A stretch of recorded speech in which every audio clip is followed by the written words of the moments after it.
കൂടെ ഒരു തീയലുണ്ടാക്കാം. അതെങ്ങനെയാണെന്നൊന്ന് നോക്കിയാലോ റെസിപ്പി. ഞാനതാ ഇതിനകത്ത് വെണ്ണ ഒഴിച്ച് വെളിച്ചെണ്ണയാണ് ഒഴിച്ച് കടു പൊട്ടിച്ച് മുളകിട്ട് കറിവേപ്പിലയൊക്കെ നമ്മൾ ഇട്ട് നന്നായിട്ട് ചെറിയ ഉള്ളി ഇട്ട് ഒരു 5 മിനിറ്റ് എണ്ണയിലൊന്ന് വച്ചക്കി ചെറിയ സ്ലിമ്മിലിട്ടാൽ മതിയാവും. അങ്ങനെ നമ്മൾ ഇട്ടതാ വെച്ചിട്ടുണ്ട്. പുളി ഇതാ ഇവിടെ കുറച്ച് വെള്ളത്തിലിട്ട് ഞാൻ വെച്ചിട്ടുണ്ടായിരുന്നു. അപ്പോൾ ഇതാ അത് ഇവിടെ വെട്ടം കുറവാണ്. നമുക്ക് ഇങ്ങനെ ഇതാക്കണ്ടല്ലോ ഗൈസ്. നന്നായിട്ട് നമ്മൾ വെണ്ടയ്ക്കയും പുള്ളിയുമായിട്ട് ഇത് അടിപൊളിയായിട്ട് ഒന്ന് ഇളക്കണം. ഇളക്കി ഒരു ഉള്ളി ചെറിയ ഉള്ളി ഇട്ടിട്ട് ഒരു ചുമന്ന ഒരു ബ്രൗൺ കളറൊക്കെ വരില്ലേ നമ്മൾ സാധാ കറിയിലൊക്കെ വയ്ക്കുമ്പോൾ, അതുപോലെ ബ്രൗൺ കളർ ഒന്ന് വന്നപ്പോൾ തന്നെ നമ്മൾ വെണ്ടക്കായെ കൂടെ ഇട്ട് കൊടുത്തിട്ടുണ്ട്.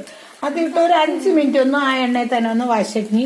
ഇവിടെ ഞാൻ മൊത്തം വെളിച്ചെണ്ണയാണ് ഒഴിച്ചു കൊടുത്തിട്ടുള്ളത്. അപ്പം അതും കൂടി നമ്മൾ ഒഴിച്ചു കൊടുത്ത് അതൊന്ന് നന്നായിട്ടൊന്ന് വഴണ്ടി ഇട്ടതിന് ശേഷം നമ്മൾ ആ പുളി വെള്ളത്തിന് ഒഴിച്ചു കൊടുക്കുക.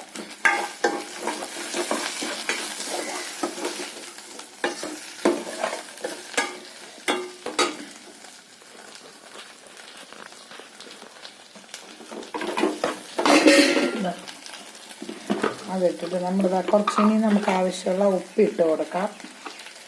വെണ്ടക്കായും അതിന് വേണ്ട അരപ്പാണ് ഉപ്പ്.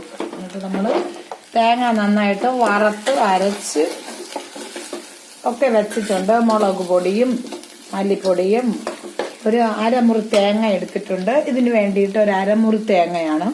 അരമുറി തേങ്ങ എന്ന് പറഞ്ഞാൽ എല്ലാവർക്കും അറിയാമല്ല, നാളികേരം.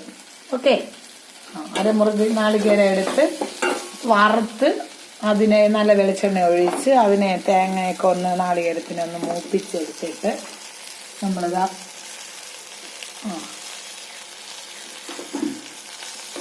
നല്ലതായിട്ട് അരച്ച് വെച്ചിരിക്കണതാണ്. ഇതാ അരപ്പരച്ച് വെച്ചിട്ടുണ്ട്. നമ്മൾ വറുത്തരച്ചതാണ്. അപ്പം മുളക് പൊടി തേങ്ങ നന്നായിട്ട് വെളിച്ചെണ്ണ ഒഴിച്ചു കൊടുത്ത് തേങ്ങ എണ്ണയിലിട്ട് മൂപ്പിച്ചെടുത്തിട്ട് നമ്മൾ മുളക് പൊടി മല്ലിപ്പൊടി മഞ്ഞപ്പൊടി ഇത്രയിട്ട് അരച്ച് തേങ്ങ നന്നായിട്ട് വറുത്ത് അരച്ച് വെച്ചിട്ടുണ്ടായിരുന്നു. പുളി വെള്ളത്തിൽ കിടക്കുന്നതേ ഉള്ളൂ. അപ്പോൾ നമ്മൾ പുളി വെള്ളം ആവശ്യത്തിന് ഇതുപോലെ ആവുമ്പോൾ തന്നെ നമ്മൾ പുളി ഒന്ന് ഒഴിച്ചു കൊടുക്കണം. കാണാമല്ലോ നമ്മുടെ അതായത് ഒരു ബ്രൗൺ കളർ ആവുമ്പോൾ തന്നെ ഉള്ളി ഇട്ട് ബ്രൗൺ കളർ ആവുമ്പോൾ നമ്മൾ വെണ്ടക്കായ ഇട്ട് കൊടുത്തു. അപ്പോൾ ആ വെണ്ടക്കായ ഇട്ട് കൊടുത്ത് ഒരു ബ്രൗൺ കളർ ആയപ്പോൾ നമ്മൾ ഉപ്പിട്ട് കൊടുത്തിട്ട് നമ്മൾ ഈ പുളി പിഴിഞ്ഞൊന്ന് വെക്കണം. നമുക്ക് പുളി ഇത് ഞൊടി പിഴിഞ്ഞ് വാളപ്പുളിയാണേ വെള്ളത്തിൽ ഇട്ട് വെച്ചിട്ടുണ്ട്. അത് പിഴിഞ്ഞ് നമുക്ക് ആവശ്യത്തിനൊന്ന് ആക്കി കൊടുക്കണം.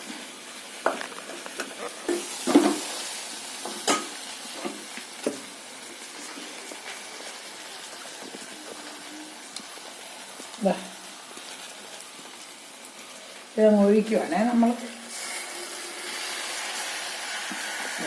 ഒഴിച്ചു കൊടുത്തു. പുളി ഒഴിച്ചു കൊടുത്ത് അപ്പോൾ തീയലിന് വേണ്ടിയിട്ടാണ് വറുത്തരച്ച് ഉള്ളിയും വെണ്ടക്കായെല്ലാം കൂടെ. അപ്പം നമ്മൾ ഉപ്പ് ഇട്ട് കൊടുത്തിട്ടുണ്ടായിരുന്നതാ. ഇതൊന്ന് മൂടി വെച്ച് ഒറ്റ ഒരു ആവി. അപ്പം നമ്മൾ ഇതിനകത്ത് വെള്ളമൊന്നും ചേർത്തിട്ടില്ല. വെളിച്ചെണ്ണ ഒഴിച്ചു, കടു പൊട്ടിച്ചു, മുളകും കറിവേപ്പിലയും ഇട്ടു, ചുമന്ന ഉള്ളി ഇട്ടു. ഒരു 5 മിനിറ്റ് കഴിഞ്ഞ് ചെറിയ ബ്രൗൺ കളറായപ്പോൾ നമ്മൾ വെണ്ടക്കായ ഇട്ട് കൊടുത്തു. ആ വെണ്ടക്കായ ഇട്ട് കൊടുത്തതിന് ശേഷം ആ വെണ്ടക്കായ ഒന്ന് നന്നായി പാകമായി വന്നതിന് ശേഷം നമ്മളിത് ഉപ്പിട്ട് കൊടുത്ത് ഒരു 5 മിനിറ്റ് കഴിഞ്ഞതിന് ശേഷം നമ്മളിത് ആ പുളിയും കൂടി വീട്ടി വെച്ച് കൊടുത്തു. അപ്പോൾ ഉപ്പും പുളിയും ഒന്ന് പിടിക്കാൻ വേണ്ടി ഒരു 2 മിനിറ്റ് നമുക്കൊന്ന് മൂടി വെച്ച് കൊടുക്കാം. നമ്മളൊന്ന് മൂടി വെച്ചിട്ടുണ്ട്. 2 മിനിറ്റ് കഴിയുമ്പോൾ നമുക്ക് അരപ്പ് കലക്കാറാവും.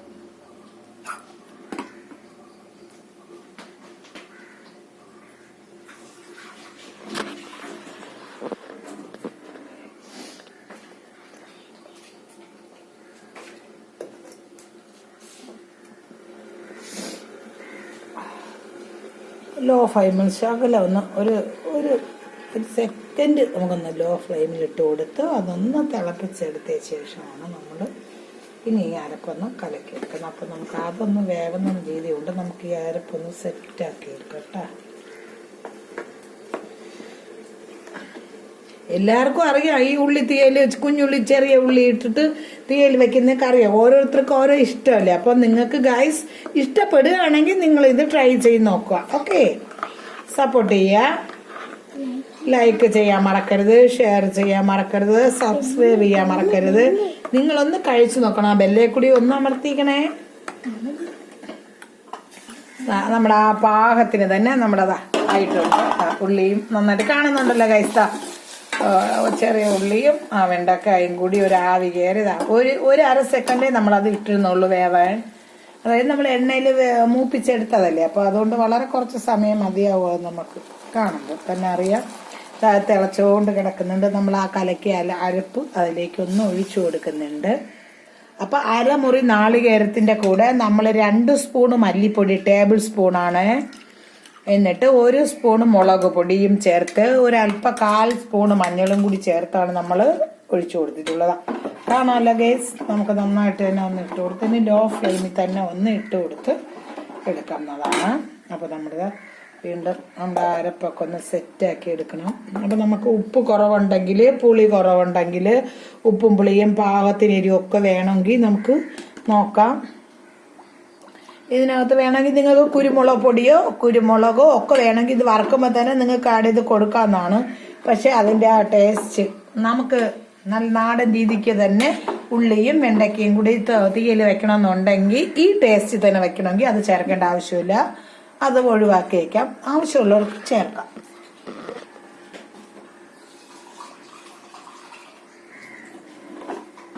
നെറ്റ് മാറ്റിയരാം.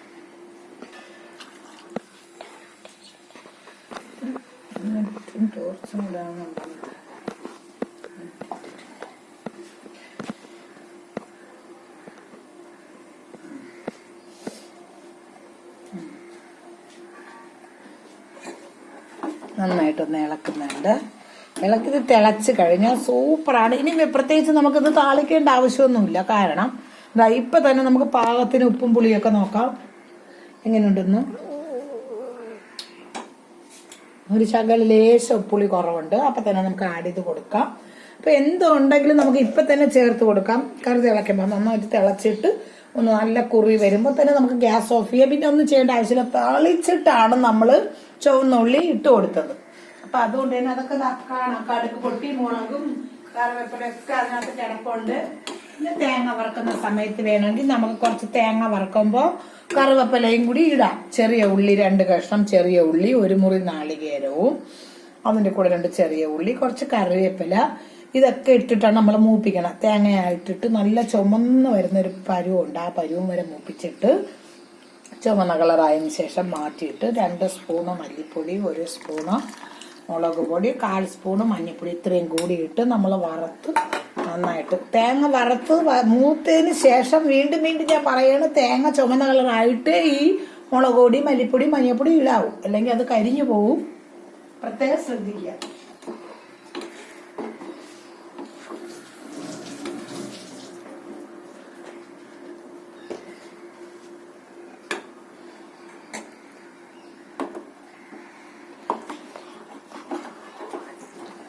ഇത് ഒന്ന് തിളക്കട്ടെ. കറി ഒന്ന് തിളയ്ക്കണം. തിളച്ച് കഴിയുമ്പോൾ തന്നെ ഓട്ടോമാറ്റിക്കലി ഇത് അങ്ങ് കുറുകുമല്ലോ. തിളച്ച് കുറുകും. തിളച്ച് നമ്മളിപ്പോൾ അത് അടച്ചിരിക്കുമ്പോൾ വെണ്ടയ്ക്കല്ലേ നമുക്കറിയാം. സാമ്പാറിലൊക്കെ കിടക്കുമ്പോൾ അതൊക്കെ ഉണ്ടല്ലോ ചെറിയ തിളയൊക്കെ വന്നിട്ടുണ്ട്. കാണുമ്പോൾ തന്നെ അറിയാം ഗായ്സ്. തിള വന്നു തുടങ്ങിയിട്ടുണ്ട്. നന്നായിട്ട് തിളക്കണം. ഇതെല്ലാം ഉള്ളിൽ നന്നായിട്ട് അരപ്പ് പിടിച്ചതാ.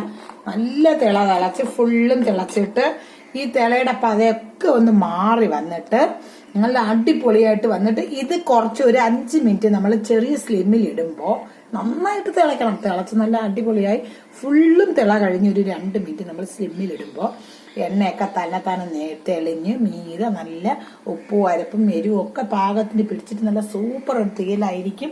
നമുക്ക് ചോറ് കഴിക്കുക. ഇത് തന്നെ മതി. വേറെ ഒരു കറിയും വേണ്ട ഗായ്സ്. നിങ്ങൾക്ക് ഇഷ്ടപ്പെടുകയാണെങ്കിൽ സബ്സ്ക്രൈബ് ചെയ്യാൻ മറക്കരുത്, ലൈക്ക് ചെയ്യാൻ മറക്കരുത്, ബെല്ല് അമർത്താനൊന്നും മറക്കരുത്. എല്ലാം ചെയ്യണം. എന്നെ സഹായിക്കണം, സപ്പോർട്ട് ചെയ്യണം. ഇനി ഞാൻ നിങ്ങൾക്ക് വേണ്ടി ചെറിയ ചെറിയ വീഡിയോ ആയിട്ട് അടുത്ത വരുന്നതായിരിക്കും. ഞാൻ ഒരു വാഴക്കപ്പത്തിൻ്റെ വീഡിയോ ഇട്ടിരുന്നു ഗൈസ്. നിങ്ങൾ കണ്ടോ എന്ന് എനിക്കറിയില്ല. അതുപോലെ ട്രൈ ചെയ്ത് നോക്കിയാന്നും എനിക്കറിയില്ല. എങ്കിൽ സപ്പോർട്ട് ചെയ്യുക. ഓക്കെ, ഇത്രയേ ഉള്ളൂ എൻ്റെ വീഡിയോ. ഇത് ഒന്ന് തിളച്ച് കഴിഞ്ഞ് ഇനി ഒരു 2 മിനിറ്റ് ഒരു സ്ലിമ്മിൽ ഇട്ട് കൊടുത്താൽ മതി. അപ്പോൾ അടിപൊളി ഒരു തീയൽ നിങ്ങൾക്ക് കൂട്ടാം. അത് കൂട്ടി ഊണ് കഴിക്കാൻ വേറെ കറി ഒന്നും വേണ്ട ഗായ്സ്. നമുക്ക് ചെറിയ സ്ലിമ്മിലിട്ട് മൂടി വയ്ക്കാം. അപ്പോൾ ഇത്രയേ ഉള്ളൂ ഇന്നത്തെ വീഡിയോ. ടാറ്റാ.